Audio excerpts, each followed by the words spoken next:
For thousands of years, wars were decided by courage, steel, and numbers. Armies marched with rifles that fired one bullet at a time. Battles were slow, brutal, and personal. Then, in the late 19th century, one invention changed everything. A weapon so powerful that a single man could fire hundreds of rounds per minute. A machine that turned warfare into industrial slaughter. This was not a modern weapon. This was Europe's first true machine gun. This was the Maxim gun. Before the Maxim gun, European soldiers used bolt-action rifles. Each shot required manual reloading.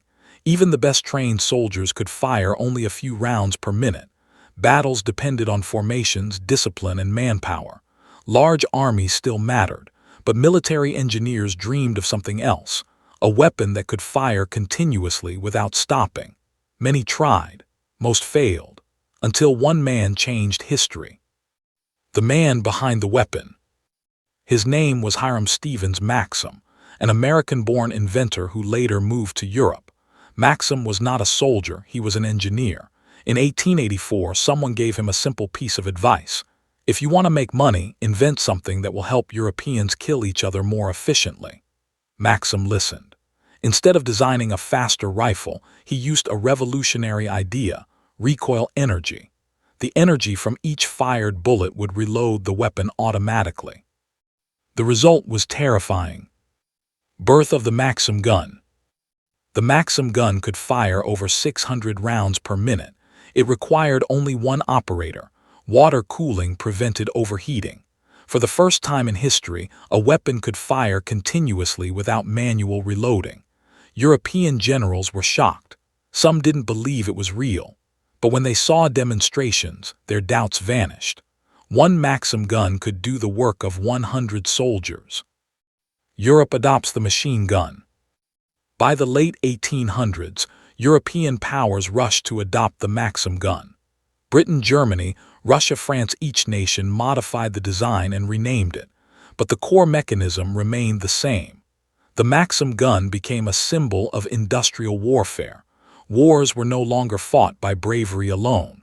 They were fought by factories, engineers, and machines. Colonial wars and dark legacy. The Maxim gun was first used extensively in colonial wars. In Africa and Asia, European armies armed with Maxim guns faced opponents using spears and outdated rifles. The results were devastating. In many battles, thousands were killed within minutes. Some historians describe it as one-sided slaughter. The Maxim gun did not just conquer land. It enforced empire. This weapon helped Europe dominate much of the world. World War I, the ultimate proof. When World War I began, the Maxim gun revealed its full power. Trench warfare turned battlefields into death zones. Machine guns cut down entire waves of soldiers.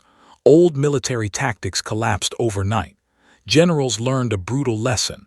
Modern war favored machines, not men. Millions died, and the Maxim gun became the blueprint for all future machine guns. The end and the beginning. By the early 20th century, newer weapons replaced the original Maxim gun, but its legacy never faded. Every modern machine gun, from World War II to today, traces its origins back to Maxim's invention. The Maxim gun did not just change war. It changed politics. It changed empires. It changed history itself. Narration. The Maxim gun was not just metal and machinery. It was the moment warfare became industrial, a single invention that reshaped Europe and the world.